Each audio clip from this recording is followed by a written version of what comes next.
કેમ છો વિદ્યાર્થી મિત્રો? ઈ અભ્યાસ શુદ્ધ લર્નિંગ એપ પર આપ સૌ વિદ્યાર્થી મિત્રોનું હાર્દિક સ્વાગત છે। મિત્રો આપણે ભણી રહ્યા છીએ ધોરણ 12 કોમર્સ અને આપણા સબ્જેક્ટનું નામ છે એકાઉન્ટ। તો એકાઉન્ટમાં બીજા નંબરનું ચેપ્ટર ભાગીદારી પેઢીના વાર્ષિક હિસાબોમાં આજે આપણે સ્વાધ્યાયનો દાખલા નંબર 8નું સોલ્યુશન કરીશું। સૌથી પહેલા એની રકમ જોઈએ મિત્રો, તો એમાં કીધું છે કે બ્રહ્મા અને વિષ્ણુ 3:2ના પ્રમાણમાં નફો નુકસાન વહેંચી લેતા એક પેઢીના ભાગીદારો છે। એનો મતલબ એવો થાય મિત્રો કે આપણો જેટલો પણ નફો થશે એ નફાને બ્રહ્મા અને વિષ્ણુ 3:2ના પ્રમાણમાં વહેંચશે, બરાબર। આગળ કીધું છે કે તારીખ 31/3/2017ના રોજનું કાચું સરવૈયું અને હવાલા પરથી પેઢીના વાર્ષિક હિસાબો તૈયાર કરો, બરાબર। તો સૌથી પહેલા આપણે કાચું સરવૈયું જોઈએ। તો કાચા સરવૈયામાં ઉધાર બાકીમાં ઉપાડ આપી દીધું છે બ્રહ્મા અને વિષ્ણુનું, ભાડાપટ્ટાનું મકાન આપી દીધું છે, મશીનરી આપી છે, વટાવ આપ્યો છે, દેવાદારો આપી દીધા છે, જાવક માલગાડા ભાડું, ફર્નિચર, પગાર, ઘાલખાત, લેણી હુંડી, વેપાર ખર્ચ, રોકડ શિલ્લક અને સ્ટોક તમારા કાચા સરવૈયામાં જ આપી દીધો છે, આખર સ્ટોક, બરાબર। આ બાજુ આપણે વાત કરીએ મિત્રો તો મૂડી ખાતા તમને આપી દીધેલા છે, બરાબર। બ્રહ્મા અને વિષ્ણુના બ્રહ્માની લોન આપી છે, મળેલ વટાવ, લેણદારો, કમિશન, દેવી હુંડી અને વેપાર ખાતે। હવે આપણે અહીંયા હવાલા આપી દીધા છે। તો સૌથી પહેલા મિત્રો જ્યારે પણ તમે દાખલાની ગણતરી ચાલુ કરો તો મિત્રો હવાલાથી દાખલાની ગણતરી કરવાની, તમારે બધા હવાલાની અસર આપી દેવાની અને ત્યાર પછી કાચા સરવૈયામાં જે વસ્તુ છે એની અસર આપણે આપીશું। પરંતુ મિત્રો આ દાખલામાં આપણે વાત કરીએ તો આ દાખલામાં વેપાર ખાતું નથી બનાવવાનું, બરાબર। તો અમુક વિદ્યાર્થીઓને એવું થાય કે સર તમને કઈ રીતે ખબર પડી કે દાખલામાં વેપાર ખાતું નથી બનાવવાનું? તો સ્ટુડન્ટ, આપણા દાખલામાં કાચો નફો આપી દીધો છે। જ્યારે તમારા દાખલામાં કાચો નફો કે કાચી ખોટ આપી દીધેલી હોય તો વેપાર ખાતું બનાવવાની કોઈ જરૂર જ નથી। અહીંયા તમે દાખલામાં જોશો કે તમારા દાખલામાં વેપાર ખાતે લખેલું છે, દેખાય છે અહીંયા આ વસ્તુ તમે જુઓ, વેપાર ખાતે કેટલા છે? 97,250। તો સ્ટુડન્ટ, જ્યારે પણ તમારા દાખલામાં વેપાર ખાતે એવો શબ્દ હોય તો એને તમારે માની લેવાનો કાચો નફો। શું માની લેવાનો? કાચો નફો। જમા બાજુ વેપાર ખાતે હોય તો કાચો નફો, અને આ જ વેપાર ખાતે જો ઉધાર બાજુ આપી હોત તો એને કહેતા આપણે કાચી ખોટ। તો સૌથી પહેલા આપણે કાચો નફો લખી નાખીએ નફા નુકસાન ખાતાની જમા બાજુ। મિત્રો તમને ખબર જ છે કે કાચો નફો હંમેશા કઈ બાજુ લખાય? તો કે નફા નુકસાન ખાતાની જમા બાજુ લખાય। જો અહીંયા મેં છે ને તારીખ ને એવું બધું નથી લખ્યું, હેડિંગ મારતા મેં તમને શીખવાડેલું છે, તમારી જાતે વ્યવસ્થિત હેડિંગ મારવાનું। મેં ખાલી એવું લખી દીધું છે નફા નુકસાન ખાતું, ફાળવણી ખાતું, મૂડી ખાતા અને પાકું સરવૈયું, તમારે વ્યવસ્થિત હેડિંગ મારવાનું, બરાબર। તો સૌથી પહેલા આપણે અહીંયા લખી નાખીએ કાચો નફો। શું લખી નાખવાનું? કાચો નફો। ક્યાંથી લાવ્યા? તો કે વેપાર ખાતેથી। કાચો નફો વેપાર ખાતે એવું લખી નાખવાનું। કેટલો કાચો નફો છે? 97,250। તો 97,250 આપણે લખી નાખીએ એટલે આની એન્ટ્રી આપણે મારી દીધી છે। હવે ફરીવાર આની એન્ટ્રી મારવાની નહીં। હવે આપણે હવાલા જોઈએ, બરાબર। તો પહેલા નંબરના હવાલામાં તમને એવું કીધું છે કે મશીનરી પર 6% અને ફર્નિચર અને ફિક્સર્સ પર 20% લેખે ઘસારો ગણવાનો છે। મિત્રો ઘસારો ગણવાનો કીધો છે। તો સૌથી પહેલા તો તમારે એ વિચારવું પડે કે સર આ જે મશીનરી છે એ મશીનરી તમારે ક્યાં લખાય? મશીનરી અને ફર્નિચર તમારે ક્યાં લખવાનું? તો મિત્રો બરાબર ધ્યાન આપજો, મશીનરી અને ફર્નિચર એ તમારી મિલકત છે, બરાબર। મશીનરી અને ફર્નિચર એ તમારી મિલકત છે અને મિલકત હંમેશા પાકા સરવૈયામાં મિલકત લેણા બાજુ લખાય। મિલકત હંમેશા ક્યાં લખાય? પાકા સરવૈયામાં મિલકત લેણા બાજુ। તો ત્યાં તમારે સૌથી પહેલા લખી નાખવાનું મશીનરી, મશીનરી, અને એની જે રકમ હોય તે બહાર નહીં લખવાની, અંદર જ અહીંયા રકમ લખવાની। કેમ? કારણ કે એની ઉપર ઘસારો ગણવાનો બાકી છે। તો આપણે મશીનરીની વાત કરીએ મિત્રો, તો મશીનરીની ઉધાર બાકી છે તો અહીંયા મશીનરી તમારા દાખલામાં આપી દીધી છે કેટલી? 50,000। તો સૌથી પહેલા મિલકત લેણા બાજુ તમે મશીનરી લખી નાખો કેટલી? તો કે 50,000। આ જે મશીનરી તમે લખી એમાંથી તમે માઇનસ કરી દો એનો ઘસારો। તો ઘસારો માઇનસ કરવાનો। મિત્રો એક વસ્તુ યાદ રાખો, જ્યારે પણ તમારા દાખલામાં ઘસારો ગણવાનો કીધો હોય તો જે મિલકત આપી હોય એમાંથી ઘસારાની રકમ તમારે માઇનસ કરવાની, કેમ કે ઘસારો ધંધાનો ખર્ચ છે એટલે મિલકતની કિંમત ઘટાડે, બરાબર છે। તો ઘસારો કેટલો ગણવાનો છે? મશીનરી પર 6%। તો 50,000ના 6% તમારે કરવાના, તો કૌંસમાં લખવાનું 50,000 ગુણ્યા 6%। તો કરો, કેલ્સી તો તમારી પાસે હશે જ મિત્રો, તો કેલ્સી પર કરો। 50,000ના 6% તમે કરો તો 6 પંચાને 30 એટલે 3,000 રૂપિયાનો ઘસારો થાય। હવે આ ઘસારો માઇનસ કરો અને રકમ બહાર લખી નાખો કેટલી? 47,000। ચલો આ મશીનરી લખાઈ ગઈ। મશીનરી પછી સાની ઉપર ઘસારો ગણવાનો કીધો છે? ફર્નિચર પર। તો સ્ટુડન્ટ એવી જ રીતે જેવી રીતે અહીંયા મશીનરી લખી એ જ રીતે તમે લખી નાખો અહીંયા ફર્નિચર। તો સ્ટુડન્ટ તમારા દાખલામાં જુઓ ફર્નિચર કેટલું છે? તો દાખલામાં અહીંયા ફર્નિચર આપી દીધું છે, કેટલું છે? 5,000 રૂપિયાનું ફર્નિચર છે। તો સ્ટુડન્ટ 5,000 રૂપિયાનું ફર્નિચર લખી નાખો અને એમાંથી તમે ઘસારો માઇનસ કરો તો અહીંયા તમારે લખી દેવાનું ઘસારા ખાતે કેટલો ઘસારો થશે? તો તમારા દાખલામાં કીધું છે ફર્નિચર પર કેટલા ટકા ઘસારો? 20%। તો સ્ટુડન્ટ 5,000ના 20% તમારે કરવા પડે। તો આ 5,000 એના 20% કરો તો સ્ટુડન્ટ તમારી પાસે કેલ્સી હશે, કેલ્સીનો ઉપયોગ કરો 5000 ગુણ્યા 20% એટલે 1000 રૂપિયાનો તમારો ઘસારો થાય. આ ઘસારો તમે માઇનસ કરો એટલે બહાર કેટલા રૂપિયા આવશે? 4000. એટલે આ કઈ કિંમત કહેવાય? તો ઘસારો બાદ કર્યા પછીની કિંમત કહેવાય. બરાબર. હવે મિત્રો આ જે ઘસારો જે છે એ ઘસારો એ ધંધા માટે શું કહેવાય? ખર્ચ કહેવાય. એટલે ઘસારાની બીજી અસર તમારે લખવાની નફા નુકસાન ખાતાની ઉધાર બાજુ. તો નફા નુકસાન ખાતાની ઉધાર બાજુ તમારે લખી દેવાનું ઘસારા ખાતે. શું લખી દેવાનું? ઘસારા ખાતે. તો ચાલો અહીંયા આપણે લખી દઈએ ઘસારા ખાતે. તો કોનો ઘસારો છે તે જોઈ લો પહેલા. તો કે સૌથી પહેલા આપણે લખીએ યંત્રોનો ઘસારો કેટલો છે? તો યંત્રોનો ઘસારો છે 3000 રૂપિયા. અને ફર્નિચરનો ઘસારો કેટલો છે? તો કે ફર્નિચરનો ઘસારો છે 1000 રૂપિયા. એટલે ટોટલ કેટલો ઘસારો થાય? તો કે 4000 રૂપિયા. તો 4000 રૂપિયા નફા નુકસાન ખાતાની કઈ બાજુ લખવાના? ઉધાર બાજુ. એટલે મિત્રો એક વસ્તુ યાદ રાખો, જ્યારે પણ તમારા દાખલામાં ઘસારાની વાત કરવામાં આવે તો ઘસારાની હંમેશા બે અસર યાદ રાખવાની. પાકા સરવૈયામાં મિલકત લેણા બાજુ જે તે મિલકતમાંથી માઇનસ કરવાના અને એની બીજી અસર નફા નુકસાન ખાતાની ઉધાર બાજુ લખવાની. બરાબર છે? તો બે અસર આપણને ખબર પડી ગઈ. આગળ જોઈએ આપણે. દેવાદારોમાંથી ₹500 ઘલખાદના માંડી વાળો. તો મિત્રો અહીંયા યાદ રાખજો, અહીંયા તમારા દાખલામાં કીધું છે કે ઘલખાદના રૂપિયા માંડી વાળવાના છે. શામાંથી? દેવાદારોમાંથી. તો સૌથી પહેલા તો એ નક્કી કરો કે સર આ દેવાદારો એ શું છે?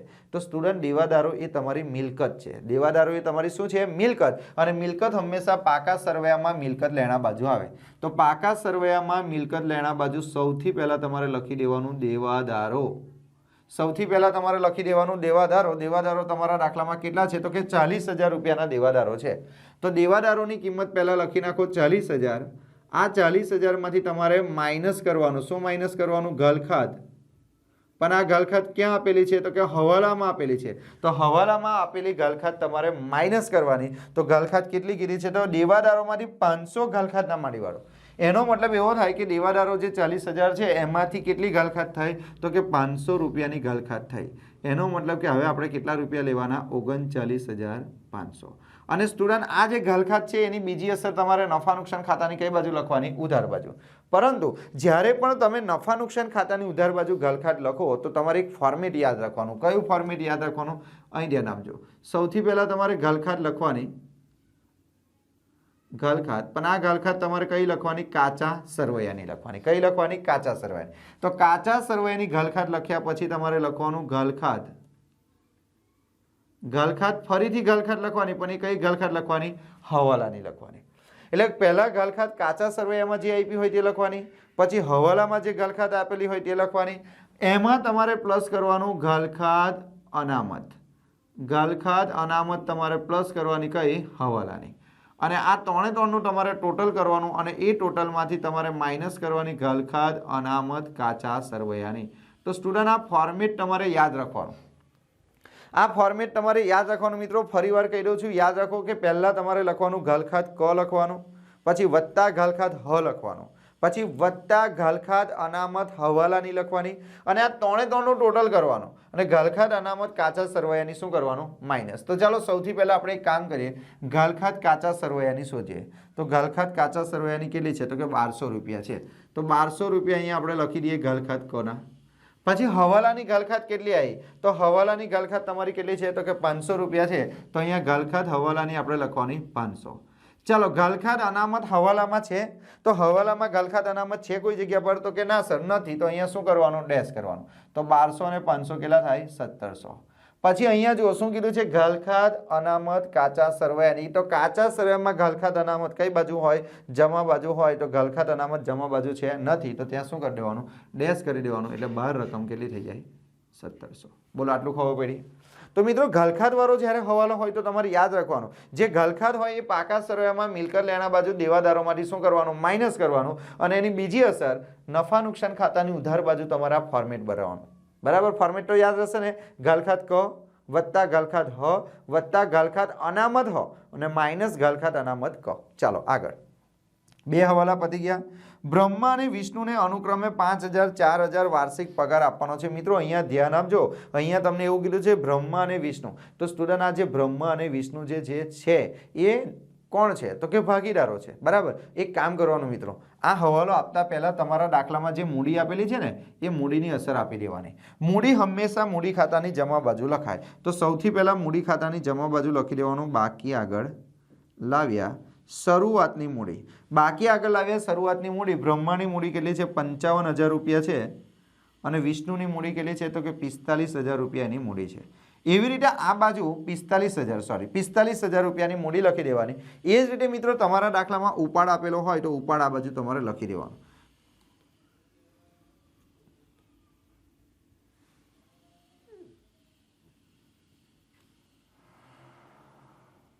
અહીંયા તમારે લખી દેવાનું બાકી આગળ લાવ્યા બરાબર અહીંયા તમારે તારીખનું ખાનું આવે તો શરૂઆતની તારીખ 1/4 આપણું વર્ષ ક્યારે પતે છે 2017 તો આપણું વર્ષ ક્યારે ચાલુ થયું હશે 2016માં તો 1/4/2016ની બાકી એવી રીતે અહીંયા ઉપાડમાં પણ લખી દેવાનું 1/4/2016 ઉપાડ ખાતે શરૂઆતનો ઉપાડ કેટલો છે તો કે ઉપાડ ખાતે બ્રહ્માનો ઉપાડ કેટલો છે તો કે 5,000 અને વિષ્ણુનો ઉપાડ કેટલો છે તો કે વિષ્ણુનો ઉપાડ પણ કેટલો છે 5,000 તો સ્ટુડન્ટ સૌથી પહેલાં મૂડી ખાતામાં તમારે મૂડી લખી દેવાની જો તમારા દાખલામાં મૂડી આપેલી હોય તો મૂડી ખાતાની જમા બાજુ લખી દેવાનો જો ઉપાડ આપેલો હોય તો ઉધાર બાજુ હવે પેલો હવાલો આપણે સોલ્વ કરીએ તો બ્રહ્મા અને વિષ્ણુને અનુક્રમે 5,000 અને 4,000 વાર્ષિક પગાર આપવાનો છે મિત્રો અહીં ધ્યાન આપો અહીંયા આપણે પગાર આપવાનો છે પણ કોને પગાર આપવાનો છે તો કે ભાગીદારને પગાર આપવાનો છે સ્ટુડન્ટ જ્યારે પણ કોઈ ભાગીદારને પગાર આપવાનો હોય તો એની અસર આવશે નફા નુકસાન ફાળવણી ખાતામાં તો નફા નુકસાન ફાળવણી ખાતામાં તમારે અહીંયા લખી દેવાનું પગાર ખાતે શું લખી દેવાનું પગાર ખાતે કોનો પગાર તો કે અહીંયા તમારે લખી દેવાનું બ્રહ્મા અને બીજો કોણ છે તો કે વિષ્ણુ બ્રહ્મા અને વિષ્ણુનો પગાર તમારે આપવાનો છે કેટલો પગાર આપવાનો છે તો બ્રહ્માનો પગાર છે 5,000 અને વિષ્ણુનો પગાર કેટલો છે તો કે 4,000 એટલે ટોટલ તમારે કેટલો પગાર આપવાનો છે તો 9,000 તો નફા નુકસાન ફાળવણી ખાતાની ઉધાર બાજુ મિત્રો એક વસ્તુ યાદ રાખો જ્યારે પણ તમારા દાખલામાં ભાગીદારી પેઢી હોય કોણ હોય ભાગીદારી પેઢી હોય અને બીજા કોણ હોય ભાગીદારો હોય મિત્રો ફરીવાર કહી દો જો અહીંયા ભાગીદારો છે દેખાય છે તમને નાના નાના હા તો આ પેઢી છે એના ભાગીદારી પેઢી છે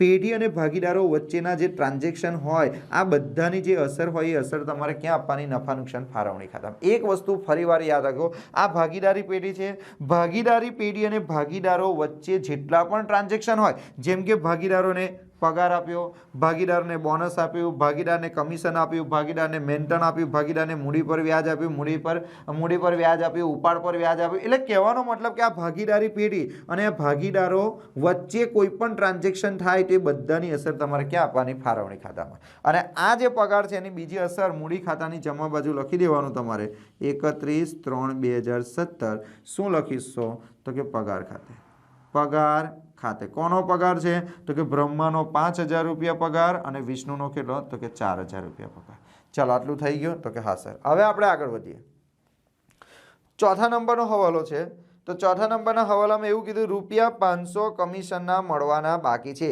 સ્ટુડન્ટ 500 રૂપિયા કમિશનના મળવાના છે તો કમિશન પહેલાં તો ક્યાં આવે તો મિત્રો એક વસ્તુ યાદ રાખો કમિશન નફા નુકસાન ખાતાની જમા બાજુ આવે તો અહીંયા તમે કમિશન જોઈ લો તમારા દાખલામાં અહીંયા કમિશન કેટલું આપી દીધેલું છે તો કે 2,500 રૂપિયા તો નફા નુકસાન ખાતાની જમા બાજુ તમારે લખી દેવાનું પહેલાં તો કમિશન કેટલું કમિશન મળી ગયેલું છે તો કે 2,500 રૂપિયા કમિશન આપણને મળી ગયું છે અને હજુ બીજા કેટલા મળવાના બાકી છે તો 500 રૂપિયા હજુ મળવાના બાકી છે તો વત્તા મળવાના બાકી કેટલા 500 રૂપિયા એનો મતલબ એવો થાય કે કુલ કેટલું કમિશન આપણને મળ્યું કહેવાય તો કે 3,000 મિત્રો પ્લસ કેમ કહી રહ્યા છે ખબર પડે છે કારણ કે નફા નુકસાન ખાતામાં કોઈ પણ વસ્તુ તમે લખો ને તો આખા વર્ષની વસ્તુ લખાય બરાબર એક વર્ષમાં કેટલા મહિના હોય 12 મહિના તો 12 મહિનાની વસ્તુ લખવાની તમારા નફા નુકસાન ખાતામાં બરાબર છે એનો મતલબ કે અહીંયા એવું કહે છે કે કમિશન તમને 2,500 રૂપિયા તો મળી ગયું છે પણ હજુ 500 મળવાનું બાકી છે એટલે કુલ આ વર્ષનું કમિશન ટોટલ કેટલું હશે 3,000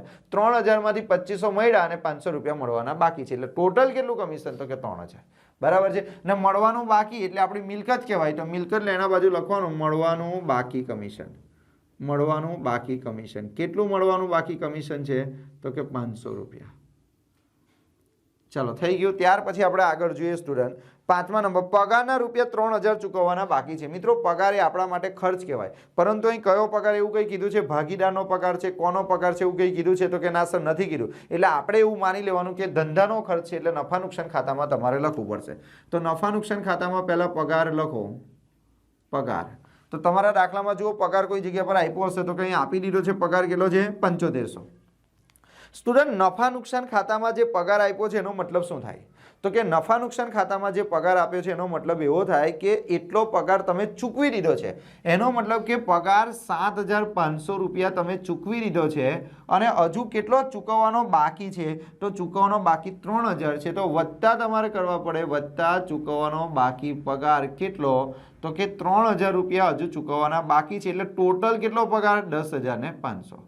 સ્ટુડન્ટ એમ જોવા જઈએ તો સમજવાનો પ્રયત્ન કરો, તમારો જે પગાર છે આખા વર્ષનો પગાર, એ આખા વર્ષનો પગાર છે 10,500. 10,500 માંથી 7,500 ચૂકવાઈ ગયો છે અને 3,000 રૂપિયા ચૂકવવાના બાકી છે. એટલા માટે આપણે બંનેનો શું કર્યો? સરવાળો કર્યો.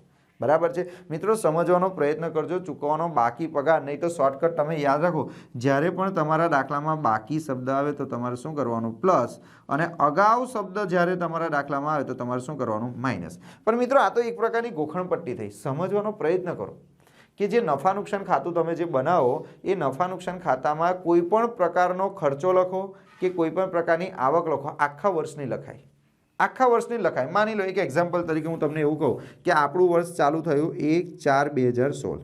આપણું વર્ષ ચાલુ થયું અને આપણું વર્ષ ક્યારે પૂરું થાય? 31/3/2017. આ પહેલો મહિનો, બીજો, ત્રીજો, ચોથો, પાંચમો, છઠ્ઠો, 7, 8, 9, 10, 11 ને 12. 12 મહિના થયા. હવે માની લો કે તમે પગાર ચૂકવ્યો કેટલા મહિનાનો? 10 મહિનાનો. 10 મહિનાનો તમે પગાર ચૂકવી દીધો. કેટલો? તો કે 10 મહિનાનો પગાર 10,000. તો 10,000 રૂપિયા તે પગાર ચૂકવી દીધો. બરાબર છે. અને આ જે 2 મહિનાનો પગાર જે છે, આ 2 મહિના હજુ બાકી છે. તો 2 મહિનાનો હજુ 2,000 રૂપિયા પગાર ચૂકવવાનો બાકી છે. તો મિત્રો તમે જ્યારે નફા નુકસાન ખાતામાં પગાર લખો તો આ 10,000 રૂપિયાનો પગાર ખાલી ના લખાય કે આ 2,000 રૂપિયાનો ખાલી પગાર ના લખાય. તમારે કયો પગાર લખવો પડે? તો કે આ તારીખથી આ તારીખ સુધીનો કુલ પગાર તમારે લખવો પડે. તો એમાંથી તમે કેટલા રૂપિયા ચૂકવી દીધેલા છે? કે 10,000, અને હજુ 2 મહિનાના ચૂકવવાના બાકી છે. એટલે ટોટલ તમારે કેટલો પગાર લખવો પડે? 12,000. કેમ? કારણ કે આ 12,000 રૂપિયા જે પગાર છે આ આખા વર્ષનો છે. ખબર પડે છે મારી વાત સમજવાનો પ્રયત્ન કરો સ્ટુડન્ટ. તમે જ્યારે નફા નુકસાન ખાતામાં કોઈ પણ પ્રકારનો ખર્ચો લખો તો આખા વર્ષનો ખર્ચો લખાય. હવે માની લો કે આખા વર્ષનો ખર્ચો કેટલો છે? તો કે 12,000 છે. પણ 12,000 માંથી તમે ચૂકવ્યા કેટલા? ખાલી 10,000. તો હજુ 2,000 ચૂકવવાના બાકી છે ને. તો 10,000 વત્તા 2,000 ચૂકવવાના બાકી, એટલે ટોટલ કેટલો લખાય? 12,000. એટલે 12,000 તમારે ટોટલ લખવું પડે. એટલે એ જ રીતે અહીંયા સમજવાનું છે કે પગારના 3,000 ચૂકવવાના બાકી છે. તો પગાર કેટલો? 7,500. ચૂકવવાનો બાકી 3,000. એટલે આખા વર્ષનો પગાર કેટલો? 10,500. અને આ જે ચૂકવવાનો બાકી છે એ આપણા માટે દેવું કહેવાય. તો પાકા સરવાળામાં મૂડી દેવા બાજુ લખવાનું ચૂકવવાનો બાકી પગાર. ચૂકવવાનો બાકી પગાર. કેટલો પગાર ચૂકવવાનો બાકી છે? તો કે 3,000 રૂપિયાનો પગાર ચૂકવવાનો બાકી છે. તો સ્ટુડન્ટ અહીંયા બધા હવાલા આપણા થઈ ગયા છે. બરાબર. હવે આમાંથી જોઈને ફટાફટ આપણે લખી નાખવાનું. તો જો ઉપાડ લખાઈ ગયો છે. ચલો, ભાડાપટ્ટાનું મકાન. સ્ટુડન્ટ ભાડાપટ્ટાનું જે મકાન છે એ પાકા સરવાળામાં આવશે મિલકત લેણા બાજુ. તો ભાડાપટ્ટાનું મકાન અહીંયા લખી દઈએ આપણે. ભાડાપટ્ટાનું મકાન. ચલો, ભાડાપટ્ટાનું મકાન તમારા દાખલામાં કેટલું આપ્યું છે? તો 60,000 રૂપિયા આપ્યા છે. કેટલા રૂપિયા આપ્યા છે? 60,000. અને સ્ટુડન્ટ આ 60,000 રૂપિયા જે ભાડાપટ્ટાનું મકાન આપ્યું છે એમાં કૌંસમાં તમને આ રીતે કીધેલું કે કેટલા કીધા છે? 1/4/2016 થી 10 વર્ષ માટે. એટલે આ 60,000 રૂપિયા જે છે ને સ્ટુડન્ટ, એ કેટલા વર્ષ માટેના છે? 10 વર્ષ માટેના છે. તો 10 વડે એને ભાગાકાર કરવાનો. જો અહીંયા ધ્યાન આપજો, અહીંયા તમારે લખી નાખવાનું માંડી વાડિયા. શું લખવાનું અહીંયા? માંડી વાડિયા. કેટલા છે? તો કે 60,000 રૂપિયા છે ને. તો 60,000 રૂપિયાને તમે 10 વડે ભાગી નાખો. તો 60,000 ને 10 વડે ભાગી નાખો તો કેટલા રૂપિયા આવશે? 6,000. તો 6,000 રૂપિયા તમારે દર વર્ષે માંડી વાળવા પડે. તો કેટલા થશે અહીંયા? 54,000. અને આ 60,000 માંથી 6,000 રૂપિયા માંડી વાળ્યા એક વર્ષના. બરાબર. તો આ 6,000 રૂપિયા જે માંડી વાળ્યા એ તમારે નફા નુકસાન ખાતાની ઉધાર બાજુ લખવાનું. ભાડાપટ્ટાના મકાનના માંડીવાળિયા.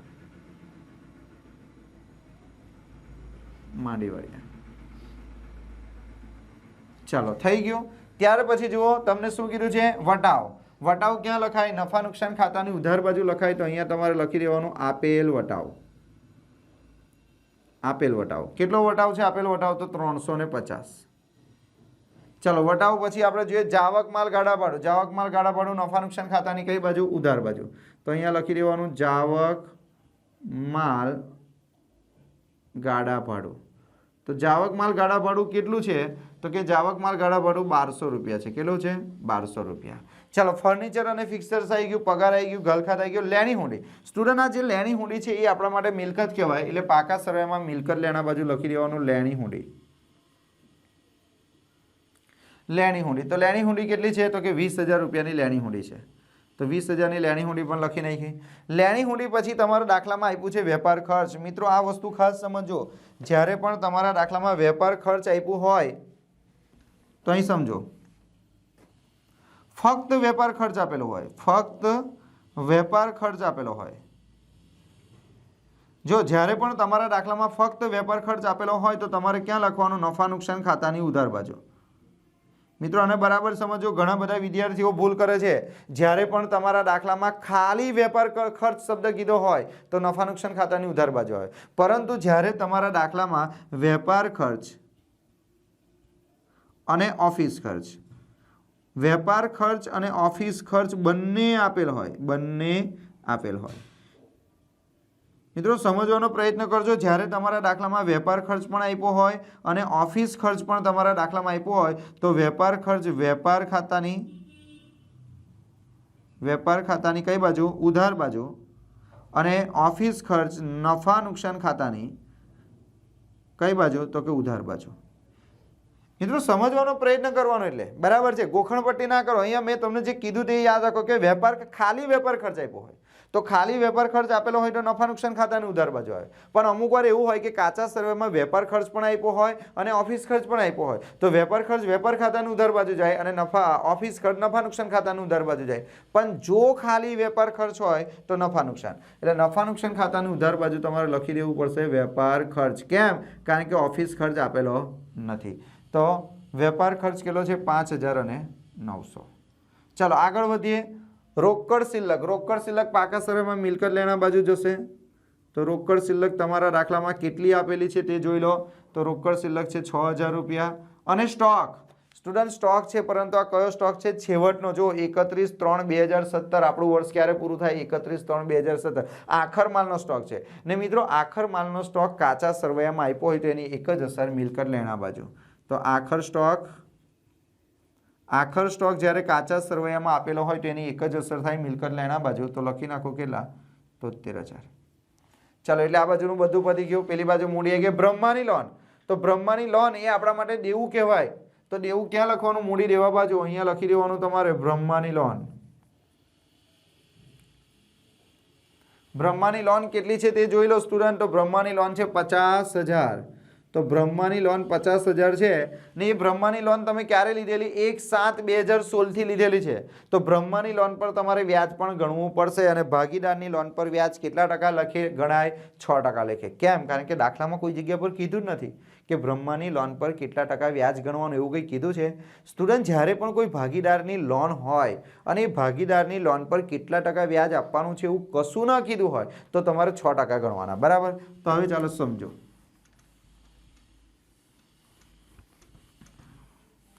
આપણું વર્ષ ક્યારે પૂરું થાય છે? 31/3/2017. એનો મતલબ એવો થાય કે આપણું વર્ષ ક્યારે ચાલુ થયું હશે? 1/4/2016. બરાબર? 16મા મહિનામાં આપણું વર્ષ ચાલુ થાય અને આપણું વર્ષ પૂરું ક્યારે થાય? 31/3/2017.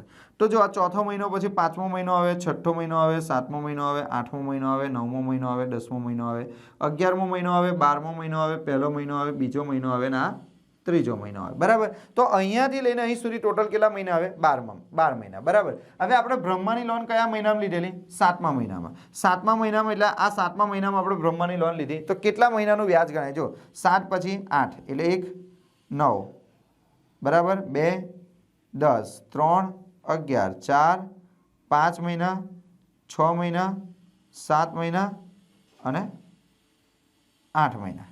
તો ટોટલ કેટલા મહિના થાય? 8. 8 ના થાય, ટોટલ 9 મહિના થાય. કેમ 9 મહિના થાય? કારણ કે 7મા મહિનાની કઈ તારીખે લોન લીધેલી છે? 1લી તારીખ. એટલે 7મો મહિનો પણ ગણવાનો. 7મો મહિનો તો રહી જ ગયો. 7મો મહિનો પછી આ કયો? 8. એટલે આ 1 2 3 4 5 6 7 8 9 મહિનાનું વ્યાજ ગણાય સ્ટુડન્ટ. કેવી રીતે 9 મહિના ખબર પડે છે ને? જો ફરીવાર સમજાવું કે તમે જે લોન લીધી છે એ 7મા મહિનાની કઈ તારીખે લીધી? 1લી તારીખે. એટલે 7મા મહિનાનું વ્યાજ ગણાય, 8મા મહિનાનું ગણાય, 9મા મહિનાનું, 10માનું, 11માનું, 12માનું, પહેલાનું, બીજાનું ને ત્રીજાનું. તો ગણો 1 2 3 4 5 6 7 8 9. 9 મહિનાનું વ્યાજ ગણાશે. તો લોનનું વ્યાજ નફા નુકસાન ખાતાની કઈ બાજુ આવશે? ઉધાર બાજુ. અને બીજી અસર કઈ બાજુ આવશે? મોડી દેવા બાજુ. તો અહીંયા લોનનું વ્યાજ આપણે લખી નાખીએ. લોનનું વ્યાજ, બ્રહ્માની લોનનું વ્યાજ. તો બ્રહ્માની લોન કેટલી હતી? 50,000. લોન પર કેટલા ટકા વ્યાજ ગણવાનું? 6%. એટલે 6ના છેદમાં કેટલા થાય? 100. કેટલા મહિના? તો કે 9. 9ના છેદમાં કેટલા? 12. તો કરો સ્ટુડન્ટ, કેટલા ટકા વ્યાજ થશે? સોરી, કેટલું વ્યાજ થશે? તો 50,000 ગુણ્યા 6 ગુણ્યા 9 ભાગ્યા 1200. તો લોન પર વ્યાજ થશે 2250. અને એ લોનની બીજી અસર નફા નુકસાન ખાતાની ઉધાર બાજુ આવશે 2250. બ્રહ્માની લોનનું વ્યાજ, બ્રહ્માની લોનનું વ્યાજ. આ છૂપો હવાલો કહેવાય સ્ટુડન્ટ. છૂપો હવાલો એટલે ડાયરેક્ટ તમને આવી રીતે રકમ આપી દીધી હોય, કૌંસમાં રકમ આપેલી હોય, છૂપો હવાલો. એની બે અસર આપવાની. બ્રહ્માની લોન પર વ્યાજ આપવાનું બાકી છે તો વ્યાજ એ ધંધા માટે ખર્ચ કહેવાય, એટલે નફા નુકસાન ખાતાની ઉધાર બાજુ. અને બીજી અસર તમારે પાકા સરયમાં મૂડી દેવા બાજુ. બ્રહ્માની લોનમાં પ્લસ કરી દો તો પણ ચાલે અને અલગથી લખો તો પણ ચાલે, કોઈ ફરક ના પડે. ચાલો, મળેલ વટાવ. મળેલ વટાવ નફા નુકસાન ખાતાની જમા બાજુ. મળેલ વટાવ નફા નુકસાન ખાતાની જમા બાજુ કેટલો છે? 400. ચાલો, પછી કોણ છે? લેણદારો. લેણદારો મૂડી દેવા બાજુ લખવાના. તો અહીંયા લખી નાખવાનું લેણદારો. લેણદારો જુઓ તમારા દાખલામાં કેટલા છે? તો કે 25,000ના લેણદારો છે. તો લેણદારો 25,000. ચાલો, લેણદારો પછી કમિશન આવી ગયું. દેવી હુંડી. દેવી હુંડી પણ મૂડી દેવા બાજુ લખવાની. તો અહીંયા આપણે લખીશું દેવી હુંડી. કેટલી છે દેવી હુંડી? તો કે 5,000.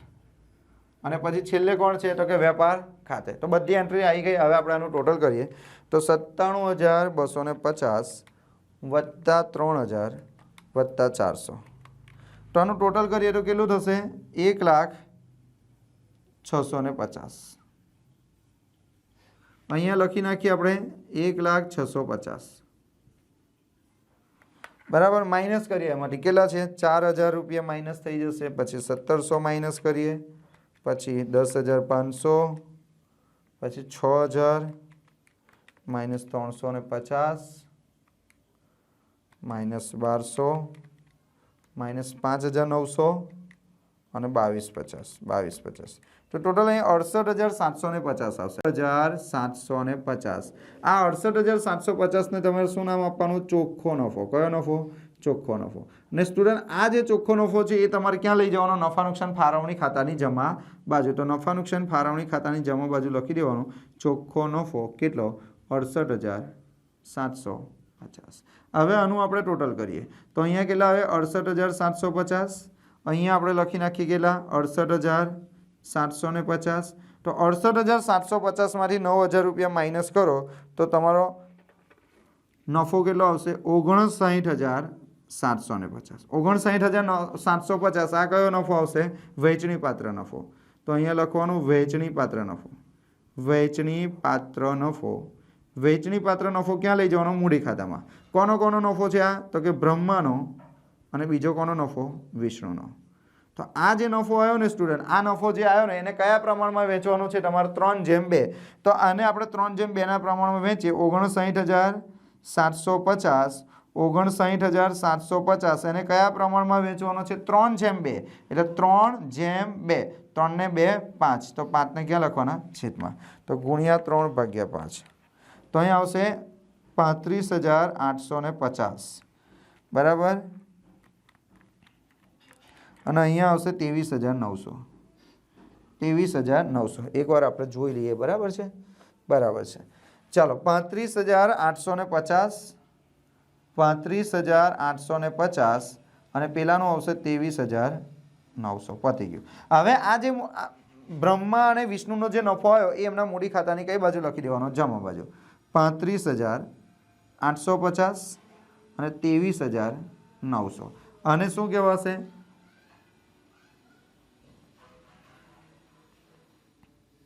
નફા નુકસાન ફાળવણી ખાતે. નફા નુકસાન ફાળવણી ખાતે. બસ. હવે આનું શું કરી દેવાનું? ટોટલ. આનું પણ અહીંયા શું કરી દેવાનું? ટોટલ.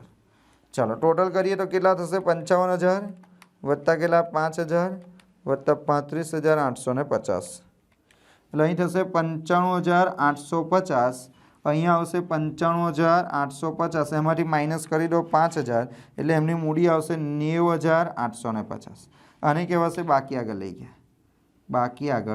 ગયા કઈ તારીખ 31/3/2017 એવી રીતે પેલી બાજુ કરો કેટલા થાય 45,000 વત્તા કેટલા 4,000 વત્તા 23,900 તો અહીં થશે 72,900 તો અહીં કેટલા આવશે 72,900 72,900 માંથી તમે માઇનસ કરી દો 5,000 તો કેટલા થશે 67,900 ચલો આ મૂડી કઈ થઈ આખરની મૂડી એની અસર તમારે પાકા સરળમાં મૂડી દેવા બાજુ લખી દેવાનું મૂડી બરાબર શું લખવાનું બ્રહ્મા અને વિષ્ણુ ચાલો 90,850 અને પેલાનું 67,900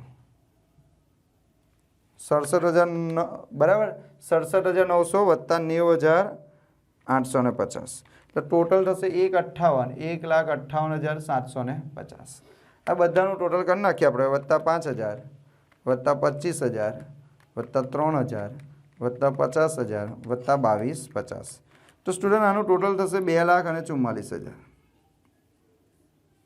આ બાજુ પણ 2,44,000 થાય તો આપણો જવાબ સાચો નહીં તો આપણો જવાબ ખોટો ચાલો ચેક કરી લઈએ આપણે પછી કેટલા છે 4,000 39,500 માઇનસ 500 માઇનસ 54,000 માઇનસ 20,000 6,000 73,000 હા તો બંને બાજુનું ટોટલ આપણો થઈ જાય છે તો મિત્રો અહીંયા તમારો આ દાખલો પૂરો થાય છે તો મિત્રો જ્યારે પણ તમે દાખલો ગણો તો આવી અમુક વસ્તુઓ તમારે ખાસ યાદ રાખવાની છે બરાબર જેમ કે અત્યારે મેં તમને શીખવાડેલું વેપાર ખર્ચ આ વેપાર ખર્ચને તમે વેપાર ખાતામાં લખીને આવી જાઓ તો દાખલો ખોટો થઈ જાય વેપાર ખર્ચનો નિયમ યાદ રાખવાનો કે ખાલી વેપાર ખર્ચ જો આપેલો હોય બરાબર તો નફા નુકસાન ખાતામાં અને વેપાર ખર્ચ પણ આપ્યો હોય ને ઓફિસ ખર્ચ પણ આપ્યો હોય તો ઓફિસ ખર્ચ નફા નુકસાનમાં જાય વેપાર ખર્ચ વેપાર ખાતામાં જાય બરાબર પછી જ્યારે તમને વેપાર ખાતે આપેલું હોય તો સમજી લો કે વેપાર ખાતે જમા બાજુ હોય તો કાચો નફો છે અને વેપાર ખાતે ઉધાર બાજુ હોય તો કાચી ખોટ છે એવી રીતે તમારા દાખલામાં આખર માલનો સ્ટોક આપી દીધો હોય કાચા સરવૈયામાં તો કાચા સરવૈયામાં આખર સ્ટોક આપી દીધો હોય તો સમજી લેવાનું કે એની એક જ અસર થાય પાકા સરવૈયામાં મિલકત લેણા બાજુ બરાબર પછી તમને તમારા દાખલામાં જે મૂડી આપેલી હોય મૂડી ખાતાની જમા બાજુ લખી દેવાનું ઉપાડ આપેલો હોય ઉધાર બાજુ લખી દેવાનું બરાબર પછી ભાગીદારને પગાર ચૂકવવાનો કીધો હોય તો ભાગીદારોને પગાર ચૂકવવાનો કીધો હોય તેની બે અસર ફાળવણી ખાતાની ઉધાર બાજુ અને મૂડી ખાતાની જમા બાજુ ઘસારો ગણવાનો કીધો હોય તો પહેલા મિલકત લખી દેવાની પાકા સરવૈયામાં એમાંથી ઘસારો માઇનસ કરવાનો અને એ ઘસારાની બીજી અસર નફા નુકસાન ખાતાની ઉધાર બાજુ તમને ગાલખાત ગણવાની કીધી હોય તો તમારે પાકા સરવૈયામાં પહેલા દેવાદારો લખી દેવાના મિલકત લેણા બાજુ દેવાદારો લખવાના એમાંથી ગાલખાત માઇનસ કરવાની જે જવાબ આવે એમાંથી પછી ગાલખાત અનામત માઇનસ કરવાની પછી રકમ બહાર લખવાની અને એ જ ગાલખાત અને ગાલખાત અનામતની બીજી અસર નફા નુકસાન ખાતાની ઉધાર બાજુ તમારે શું બનાવવાનું ફોર્મેટ બનાવવાનું ગાલખાત કહો વત્તા ગાલખાત હો વત્તા ગાલખાત અનામત હો માઇનસ ગાલખાત અનામત કહો એટલે હવાલા તમે જ્યારે યાદ રાખશો અને જ્યારે તમે લખીને પ્રેક્ટિસ કરશો તો મારી ગેરંટી છે કે તમને દાખલા આવડશે તો ચાલો મિત્રો આવજો બાય બાય